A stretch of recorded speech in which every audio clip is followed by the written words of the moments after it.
सभी प्रदेश के प्रदेश अध्यक्ष, प्रदेश प्रभारी और सीसी सदस्य जो है ये इस मीटिंग में उपस्थित रहेंगे। यही को ही अलाउड होगा। साथियों,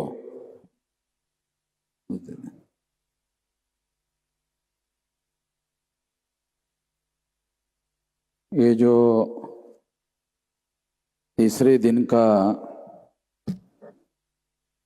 अधिवेशन है उसका आखिरी सत्र है और आखिरी सत्र का जो आखिरी विषय है उस विषय को आपके सामने थोड़ा मैं पहले बताना चाहता हूँ कि ये जो विषय है ओबीसी पिछड़ों की जाति आधारित गिनती रोकना और ओबीसी को देश का प्रधानमंत्री बनाना, ओबीसी के राष्ट्रव्यापी आंदोलन को समाप्त करने का षड्यंत्र है, एक मंथन।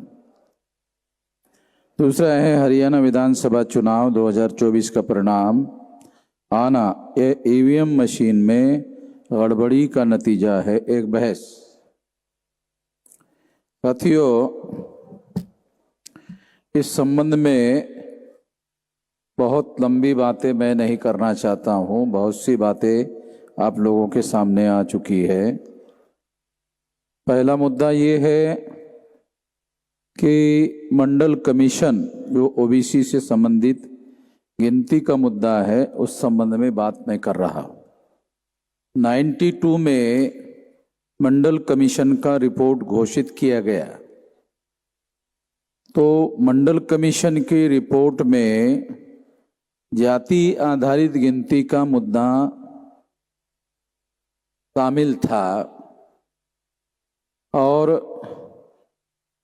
गिनती का मुद्दा उस मंडल कमीशन के रिकॉर्ड में लाया गया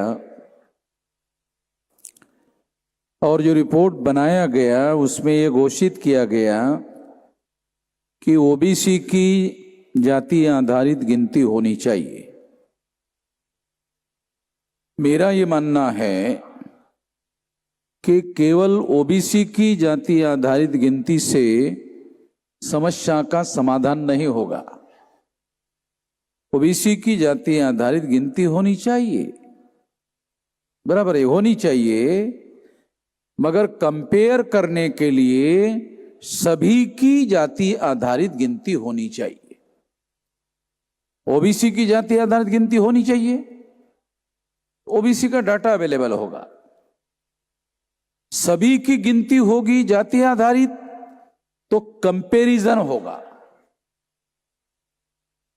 मान लो ब्राह्मणों का डाटा आ गया, ओबीसी का भी डाटा आ गया, तो ब्राह्मणों के डाटा के साथ ओबीसी का कंपैरिजन होगा कि ब्राह्मणों की संख्या 3.5% है, प्रशासन में उनका इतने परसेंटेज है, ओबीसी की संख्या इतनी है और उतना इतना परसेंटेज प्रशासन में है। ऐसा कंपैरेटिव डाटा रिजल्ट के रूप में हमारे सामने आ सकता है। यही सबसे बड़ा खतरा है उन लोगों के लिए। इसलिए ये बात मैं आप लोगों को बता रहा हूं कि केवल मात्र ओबीसी की जाति आधारित गिनती से समस्या का हल नहीं होगा। कंपैरेटिव डाटा उपलब्ध हुए बगैर जागरण नहीं हो सकता और जागरण के बगैर लोग तैयार नहीं हो सकते। जब लोग ही तैयार नहीं होंगे तो उस डाटा का हमें उपयोग नहीं हो सकता। इसलिए ओबीसी की जाति आधारित गिनती होनी चाहिए और सभी लोगों की भी जाति आधारित गिनती होनी चाहिए, ये हमारी मांग होनी चाहिए। इसके लिए हम लोगों को आंदोलन करना चाहिए, इसके लिए आंदोलन करेंगे। साथियों, 92 में मंडल कमीशन का रिपोर्ट आया और मंडल कमीशन में केवल रिजर्वेशन लागू हुआ। 52% लोगों को माना गया ओबीसी के लोग है और 27% रिजर्वेशन ओबीसी के लिए लागू हुआ।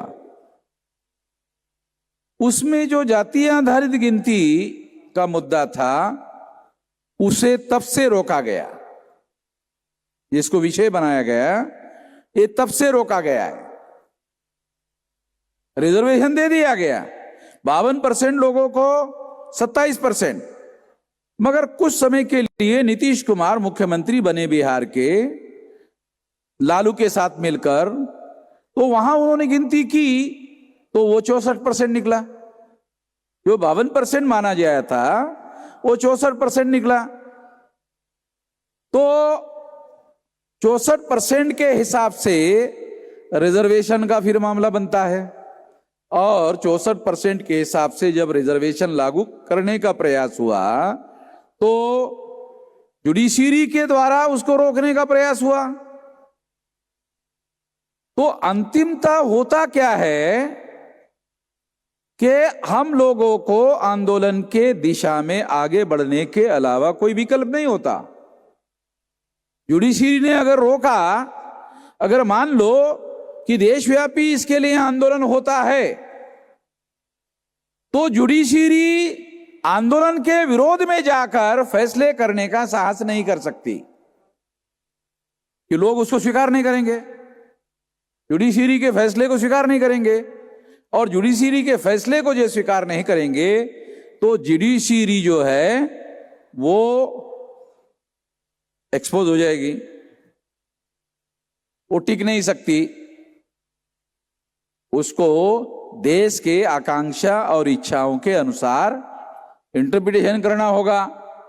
ये इंटरप्रिटेशन जो है इसके लिए भी देश के जागृति को ज्यादा बढ़ाने की जरूरत है, और इस दिशा में हम लोग आने वाले समय में निश्चित रूप से ऐसा करेंगे।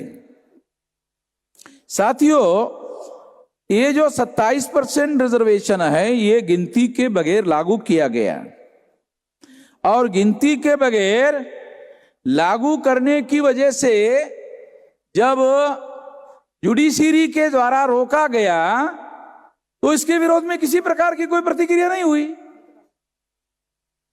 ओबीसी के अंदर इसके विरोध में जो प्रतिक्रिया होनी चाहिए थी वो प्रतिक्रिया हुई नहीं।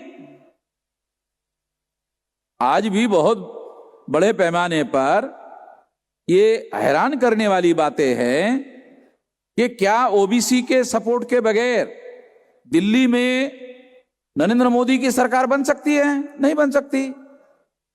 तो ओबीसी के अंदर जागरण को रोकने के लिए नरेंद्र मोदी को प्रधानमंत्री बनाया गया।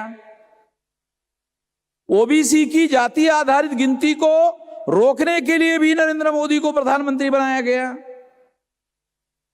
जब नरेंद्र मोदी को प्रधानमंत्री बनाया गया तो ओबीसी की जाति आधारित गिनती को रोकने में वो कामयाब क्यों हुए? ये सबसे बड़ा सवाल है। क्यों कामयाब हुए? ओबीसी के लोगों को लगता है कि हमारा प्रधानमंत्री बन गया। ओबीसी के लोगों को क्या लगता है? हमारा प्रधानमंत्री बन गया। अरे गिनती करने की बात हम क्यों उठा रहे हैं? तो हमारा प्रधानमंत्री बनाने के लिए ना उठा रहे हैं। तो गिनती किए बगैर ही प्रधानमंत्री बन गया। अगर गिनती किए बगैर ही प्रधानमंत्री बन गया तो गिनती करने की क्या जरूरत है? ओबीसी के अंदर जितना पॉलिटिकल कॉन्शियसनेस है, जागृति है, उसके हिसाब से वो सोचते हैं। और इसलिए मैं ऐसा मानता हूं कि इससे समस्या का समाधान नहीं हो रहा है। तो इसलिए ओबीसी के अंदर ये मामला उठाया जाना चाहिए कि ठीक है, एक ओबीसी के आदमी को देश का प्रधानमंत्री बनाया गया, तो फिर तो ओबीसी की जातियां आधारित गिनती करने का फैसला ओबीसी का आदमी प्रधानमंत्री हो गया तो उसको करना चाहिए। मगर ओबीसी का प्रधानमंत्री बनाया गया तो ओबीसी की गिनती रोकने के लिए बनाया गया। तो रोकने के लिए बनाया गया, इसलिए ओबीसी का आदमी प्रधानमंत्री तो बन गया मगर ओबीसी की गिनती करने का फैसला नहीं कर रहा है। वो भी जानता है, नरेंद्र मोदी को भी ये बात वो देश का प्रधानमंत्री है और हम ऐसा मानते उसको समझ में नहीं आता। क्या मूर्खता की बात है। नरेंद्र मोदी को समझ में नहीं आता। नरेंद्र मोदी को सब में समझ में आता है, सब कुछ समझ में आता है, मगर उसके समझदारी का क्या करे। अगर उसने अपने समझदारी के अनुसार काम किया तो आरएसएस वाले 24 घंटे में उसको बोलेंगे हट जाओ। तुम्हारे जैसा इतना समझदार आदमी थोड़ी चाहिए हमको, तुम्हारे जैसा इतना समझदार आदमी नहीं चाहिए हमको, दूसरा आदमी ले आएंगे। अरे नरेंद्र मोदी कौन बड़ा आदमी था? उसको आरएसएस के लोगों ने प्रधानमंत्री बनाया तो नरेंद्र मोदी बड़ा हो गया और अडवाणी छोटा हो गया। अडवाणी कितना बड़ा था? अब अडवाणी का कोई अता पता है? अडवाणी का कोई अता पता नहीं है। बल्कि अडवाणी को नरेंद्र मोदी मिलने के लिए जाता है तो उसको देखता है तो उसके आंखों से आंसू टपकते। तो मैं सोचता था कि साले इसके आंखों से मोदी को देखकर आंसू क्यों टपक रहे। अरे इसके जगह मैं प्रधानमंत्री होता, साला ये आदमी प्रधानमंत्री हो रहा है और मेरे को केवल बुके दे रहा है, बुके से समाधान कर हो जाए, कैसे होगा? तो उसको दुख होता है तो वो आंखों से उसको आंसू टपकते हैं। उसके आंखों की व्याख्या टपकने की, आंसू टपकने की भी व्याख्या की जा सकती है। आखिर उसका दर्द जो है वो खुल्लम खुल्ला बोल नहीं सकता, ये रियलिटी है। तो इसलिए साथियों ये बहुत सारी बातें हैं ओबीसी से संबंधित मुद्दों को लेकर, ये हमारे सामने ऐसी समस्याएं आई हुई है और इस समस्या का हम लोगों को समाधान करना होगा। तो आने वाले समय में हम लोग ओबीसी की जाति आधारित गिनती और सारे लोगों की जाति आधारित गिनती, इसके लिए नेशनल लेवल का बहुत बड़ा हमारा कार्यक्रम चलेगा और इसको जब तक लॉजिकल एंड नहीं होगा तब तक इसको चलाएंगे। जैसे लगातार चला रहे आगे भी चलाएंगे। अभी मैं ईवीएम मशीन के संबंध में कुछ बात कहना चाहता हूं। उसके पहले एक मुद्दा रह गया है ओबीसी संबंधित। आजकल ओबीसी के संबंध में क्या हो रहा है कि ओबीसी के संबंध में उन्होंने नरेंद्र मोदी को प्रधानमंत्री बनाकर रोका तो कांग्रेस वालों ने ओबीसी के जनगणना का मुद्दा और गिनती का मुद्दा उठा दिया। राहुल गांधी ने ओबीसी की गिनती का मुद्दा उठा दिया। अब ऐसा करने से क्या होता है? ऐसा करने से, राहुल गांधी के ऐसा करने से मोदी काउंटर नहीं होता है, वामन मेश्राम काउंटर हो जाता है। आप लोगों को शायद समझ में नहीं आ रहा है। वो मोदी काउंटर नहीं होता है तो राहुल गांधी ओबीसी का मुद्दा जब हाईलाइट करता है तो जो ओबीसी हमारे तरफ आना चाहिए वो कांग्रेस की तरफ और राहुल गांधी की तरफ चला जाता है, तो हमें काउंटर किया जाता है क्योंकि ये मुद्दा तो हमारा है। राहुल गांधी उठाता है, सारे देश के अखबार में छप जाता है, हमारा तो नहीं छपता, हमारा तो नहीं आता, ज्यादा से ज्यादा सोशल मीडिया में आता है। तो राहुल गांधी ओबीसी की जातीय आधारित गिनती का मुद्दा उठा रहा है, मगर कई राज्यों में उनके मुख्यमंत्री है वो तो अपने राज्यों में गिनती नहीं कर रहे। ये उसका काउंटर है। इसका मतलब है राहुल गांधी ओबीसी की जातीय आधारित गिनती के मुद्दे पर ईमानदार नहीं है। कल अगर बहुमत मिल गया तो उनकी सरकार आएगी, तो उनकी बहुमत वाली सरकार ओबीसी की गिनती करेगी ही, इसकी क्या गारंटी है? ये सवाल क्यों मेरे मन में आ रहा है? क्योंकि उनके कई राज्यों में मुख्यमंत्री है, वो राज्यों में गिनती क्यों नहीं कर रहे? जब नीतीश कुमार अपने राज्यों में लालू के साथ मिलकर ऐसा कर सकते हैं तो उनके मुख्यमंत्री ऐसा क्यों नहीं कर रहे हैं? तो इससे साबित होता है कि भविष्य में ओबीसी का मुद्दा ये हमारे लिए विशाल आंदोलन खड़ा हो सकता है, ओबीसी का भी आंदोलन खड़ा हो सकता है और एससी एसटी के साथ मिलकर फिर ये और ज्यादा बड़ा आंदोलन खड़ा हो सकता है, वामन मेश्राम के साथ मिलकर भी खड़ा हो सकता है। ऐसा ना हो कम से कम ऐसा ना हो, इसके लिए राहुल गांधी के द्वारा इसको रोकने का प्रयास होता है। ये भी मुद्दा इस संबंध में हम लोगों को समझने की जरूरत है। साथियों, अभी मैं आप लोगों को ईवीएम के संबंध में कुछ बातें बताना चाहता हूं। वैसे हमारे साथी सुधीर नाग ने आपको बहुत सारा बताया, बहुत सारी बातें उन्होंने समझाई, मगर उनको जो गलत बातें समझ में आई कि ये बातें है, उन्होंने अंग्रेजी में आपको बताया। अंग्रेजी यहाँ बैठे हुए लोगों को बहुत कम समझ में आती है, तो उसको सुधीर नाग को जो समझ में आया वो सुधीर नाग ने अपने पास ही रखा, वो आपको बताया ही नहीं। जो आपको पढ़ के सुनाया उसको समझ में आया, मगर उसको जो समझ में आया वो आपको बताया ही नहीं, तो आपको कुछ भी समझ में नहीं आया। क्योंकि केवल एक स्टेटमेंट देने मात्र से आपको क्या समझ में आएगा, जब तक चीजों का विश्लेषण करके नहीं बताया जाएगा कि आखिरकार इसका मीनिंग क्या है, इसका अर्थ क्या है।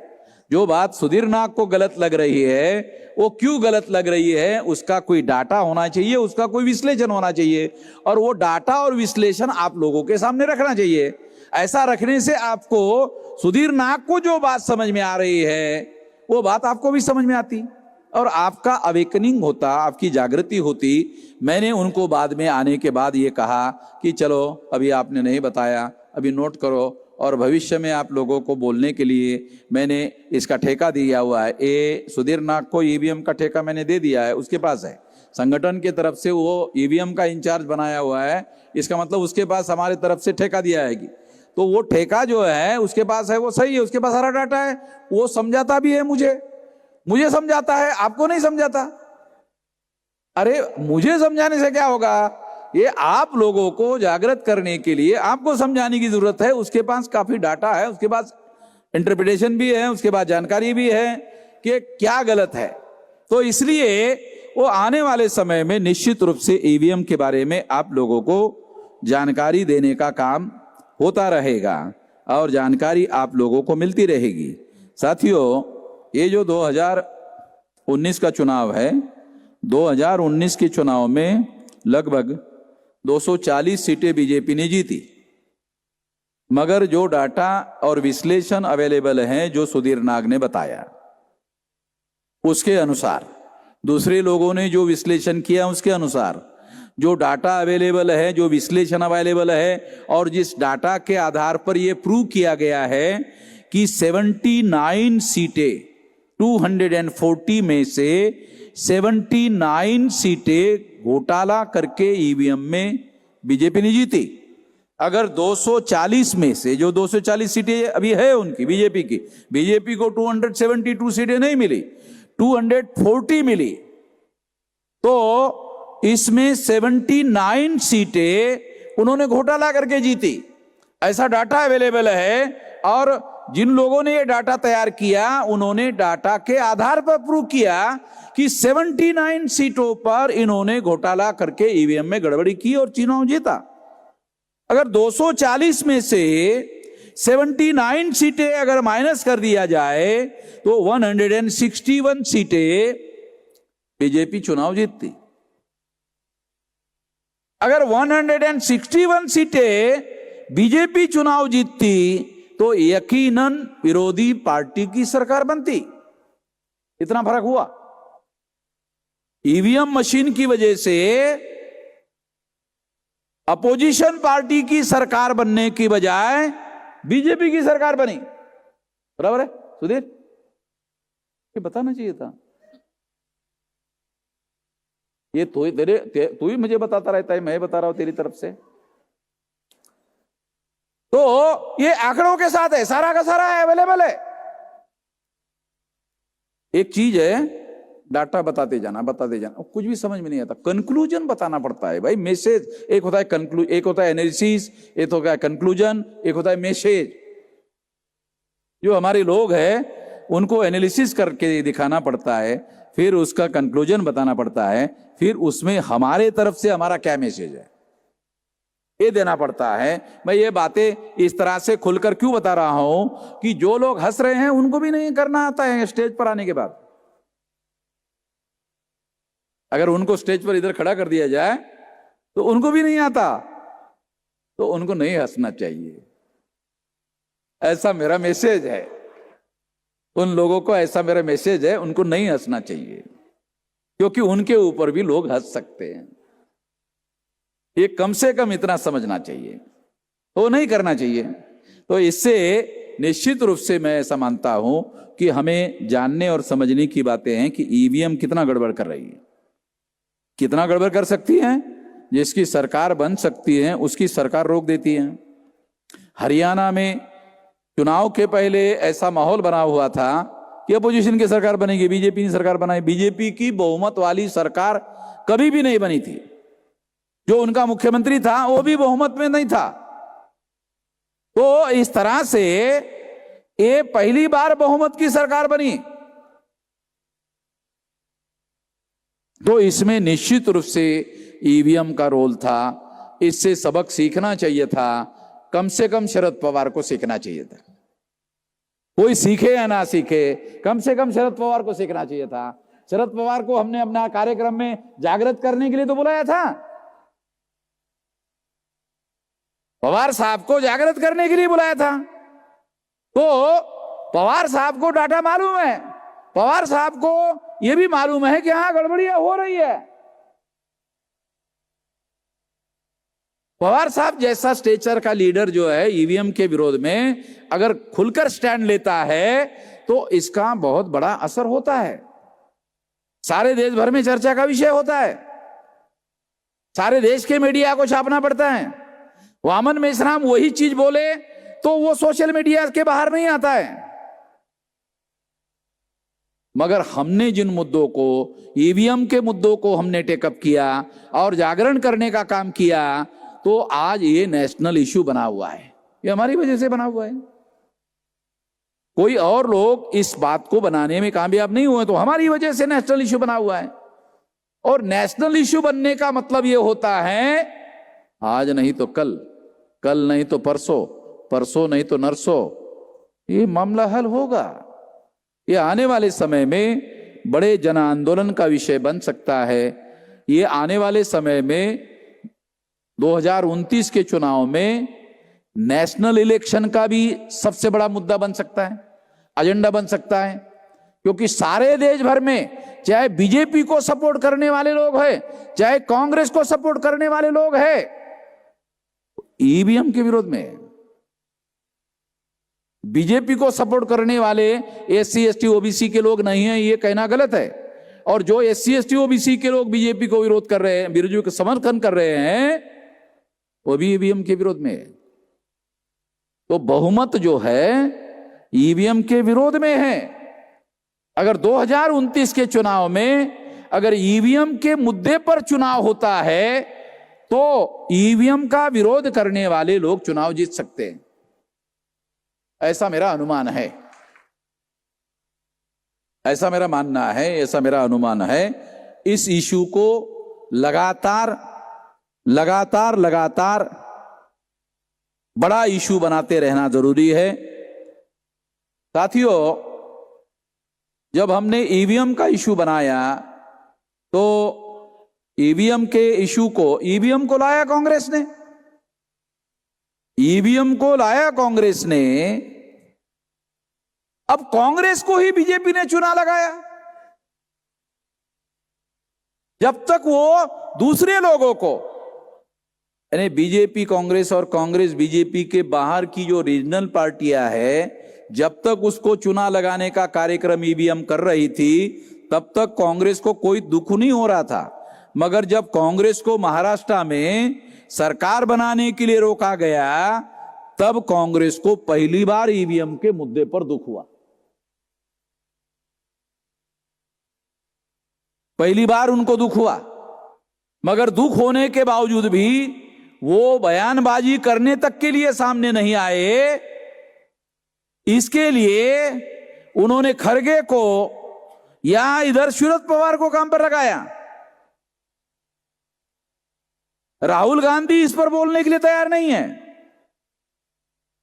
सोनिया गांधी इस पर बयान देने के लिए तैयार नहीं है। क्यों? इमीडिएट बीजेपी वाले दाना पानी लेकर चढ़ जाते हैं, अरे तुमने तो लाया ईवीएम, तो इनकी बोलती बंद हो जाती है राहुल की और सोनिया गांधी की। इसलिए उन्होंने खड़गे को मैदान में उतारा, इधर शरद पवार को मैदान में उतारा। तो इसलिए ईवीएम मशीन का मुद्दा आज नेशनल लेवल का मुद्दा बना हुआ है, और अगर ये नेशनल लेवल का मुद्दा बना हुआ है तो निश्चित रूप से मैं ऐसा मानता हूं कि ये एक बहुत बड़ी अचीवमेंट है हमारी। आने वाले समय में हम इस मुद्दे को भारत बंद का इशू बना सकते हैं तो ज्यादा बड़े पैमाने पर समर्थन मिलेगा। आने वाले समय में अब के बार आप लोगों ने देखा होगा ईवीएम में ज्यादा बड़े पैमाने पर गड़बड़ी हुई। मैंने एक काम किया, ये बात भी बोल देना चाहता हूं, मैं चुप रहा। मैंने कहा देखता हूं साले ये लोग कितना बोलते हैं, इनको ही नुकसान हुआ तो ये बोलते कि नहीं बोलते। जब मैं चुप हुआ तो दो बातें हुई, उनको बोलना पड़ा और उनके मुझे टेलीफोन आ रहे थे, अरे आप क्यों नहीं बोल रहे? मैंने कहा अभी आप बोल रहे तो मैं क्यों बोलूं। उनके मुझे टेलीफोन आते थे और उनकी ये इच्छा थी कि मैं बोलूं। तो उनको क्या लगता था, मामन में से हम बोल दिया तो फिर हमको बोलने की जरूरत नहीं है। मैं इसलिए चुप रहा क्योंकि मैं देखना चाहता था कि अब इन लोगों का नुकसान हुआ है तो ये चुप रहते हैं कि बोलते हैं, तो उनको बोलना पड़ा। और बोलने की वजह से क्या हुआ, कम से कम नेशनल मीडिया में वो खबरें आई, ईवीएम की खबरें आई और उस पर एडिटोरियल लिखे गए, साइड लेख लिखे गए हैं, ये सारी की सारी बातें आई और इस तरह से एक नेशनल इशू बन गया है। साथियों, इसीलिए मैं आपको कह रहा हूं कि आने वाले समय में हम लोग इस पर नेशनल लेवल का भारत बंद करेंगे और इसका दूसरे लोग इशू बनाते हैं और दूसरे लोग इसका फायदा उठाते हैं, चुनाव में इसका फायदा उठाते हैं। ये तो चुनावी राजनीति की बातें हैं। आखिरकार लोकतंत्र को बचाना और संविधान को बचाना हमारी तो जिम्मेदारी है। केवल मात्र चुनाव में हमें ही फायदा होना चाहिए, संविधान बचे या ना बचे, लोकतंत्र बचे या ना बचे, इस तरह से सोचना मुझे लगता है बहुत संकीर्ण सोच है। ये सोचना उपयुक्त नहीं होगा कि केवल इस मुद्दे को हमने उठाया इसलिए फायदा भी केवल हमें ही होना चाहिए। ऐसा चुनावी राजनीति में नहीं हो सकता। मगर इस बात को हम लोगों को संविधान और लोकतंत्र बचाने की दृष्टि से भी देखना चाहिए। और आने वाले समय में ईवीएम मशीन से बैलेट पेपर पर चुनाव हो, ये लड़ाई तब तक जारी रखी जानी चाहिए और इसके लिए हम लोग लगातार कोशिश करेंगे। इस मुद्दे पर मैं इतना ही कहना चाहता हूं और हमारा आंदोलन जारी रहेगा। आप लोगों ने मेरी बात ध्यान से सुनी, इसके लिए आभार, धन्यवाद।